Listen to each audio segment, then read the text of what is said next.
Hoy, en Rumor de Estado, estamos siguiendo una noticia que pone los nervios de punta en Washington. La Casa Blanca fue puesta en lockdown después de un tiroteo que dejó a 2 miembros de la Guardia Nacional gravemente heridos. Mientras las autoridades tratan de aclarar lo ocurrido, el presidente Trump, el mismo que pasó la semana amenazando abiertamente a congresistas, ya salió a opinar como si fuera el sheriff del país. Antes de entrar en su respuesta y en el efecto que esto tiene en la política de su seguridad, veamos primero el reporte inicial. National Guard members were involved in a shooting near the White House this afternoon.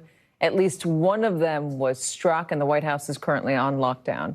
Joining us, MS Now Justice and Intelligence reporter Ken Delaney, and along with MS Now National Security and Intelligence analyst and former FBI supervisor Rob D'Amico. So, Ken, what exactly do we know? Basically just what you said, Katie. This shooting, I'm told, occurred near the White House in a place called Farragut Square in downtown D.C. We're seeing video on social media of police rushing to the scene. I checked in with the Secret Service because they protect the White House and was told that 2 uniformed National Guard members were involved in a shooting.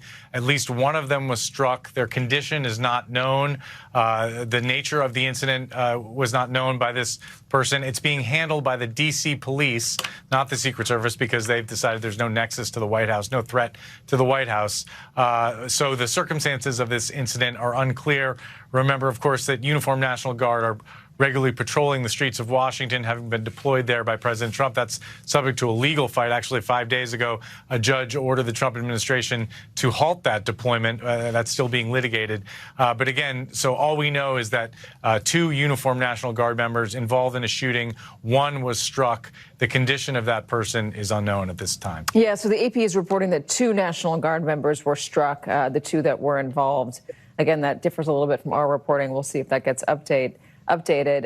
Ken, you were saying that your sources have said there's no nexus. The FBI is saying no nexus. What does that mean? The Secret Service, meaning there's no investigative, there's no angle for them to investigate this. They've already concluded there was no threat to the White House or the president. It's a shooting that occurred in D.C., and so it's being investigated and responded to by the D.C. police, not by the Secret Service. It remains to be seen. I've also checked in with the FBI. It's unclear at this point whether they will get involved. But right now, the D.C. police is responding, Katie. All right, so the president is not in Washington right now. He's not at the White House, even though the White House is on lockdown. He, is in Florida for the holiday break. J.D. Vance.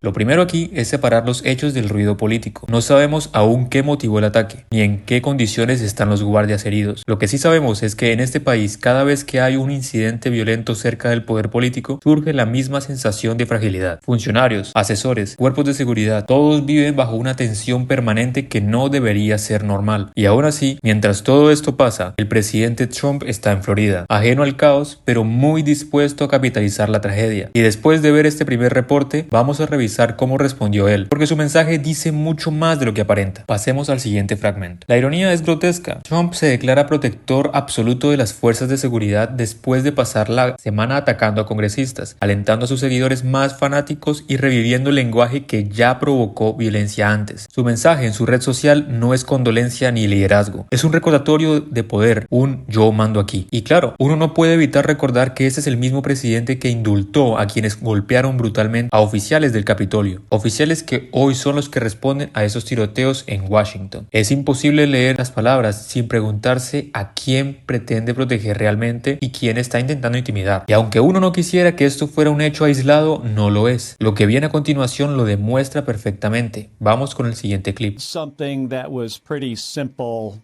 and non-controversial, and that was that members of the military should follow the law. And in response to that, Donald Trump said, I should be executed. I should be hanged. I should be prosecuted. He even went on and said something about go get them. I guess sending a mob to round me and the other folks up. So this is, I think it says a lot more about him than it says about me. He doesn't want accountability. But Rachel, I'm not going to be silenced. I'm not going to be intimidated. When you and your colleagues made that video, were there specific, potentially illegal orders that you were thinking about that were the sort of precipitating cause for you guys to get together and do that? Here's the thing, Rachel. You don't want to wait for your kid to get hit by a car before you tell them to look both ways. It's pretty simple. And if you go back to 2016, Donald Trump on a debate stage talking about, some action that he was going to take, he was reminded by the moderator that that would be illegal, that the military wouldn't be able to follow those orders. And his response, Donald Trump's response was the military would not refuse my orders. And then as president, he talked about shooting people, citizens of this country, in the legs, protesters. Now, thankfully, Mark Esper, Mark Milley, explained to him that that would be not be a good idea. Now he's talking about the Insurrection Act, sending troops to more cities, using U.S. cities and as training grounds and U.S. citizens for training of the United States military. So, Rachel, we wanted to do something pretty simple here. We wanted to just remind folks that they need to comply with the law and be reminded, and also explain to members of the military that we have their backs, that we know what's going on. It's part of our job, accountability over the federal government. And this is the response we get. He told the world that we should be hanged. I wanted to ask you about that pledge, that we have your backs. It's sort of the apex of that piece, that video that you made with your colleagues. What does that mean in practical terms? If I'm an enlisted service member somewhere, maybe I'm serving in Southern Command, maybe I'm asked to do something that I believe is illegal or that I have received advice might be illegal. If those service members are thinking about you right now as being on their side, as having their back, what does that mean in practical terms about what that service member can do when faced with a potentially illegal order from the commander-in-chief and from the chain of command? Well, Rachel, I spent 25 years in the United States Navy. I flew 39 combat missions over Iraq and Kuwait. Let me start by saying I never questioned any order. And you're required to follow all legal orders. You're also required not to follow illegal ones. And I think most people can figure out, just take some common sense in what would be an illegal order. But I think it's important for people to know that they need to be able to stand up and speak out. And I wanted them to know that members of Congress understand that this president doesn't seem to care about the Constitution, the rule of law. And I have to say, I don't think there's anything more patriotic than standing up for the Constitution.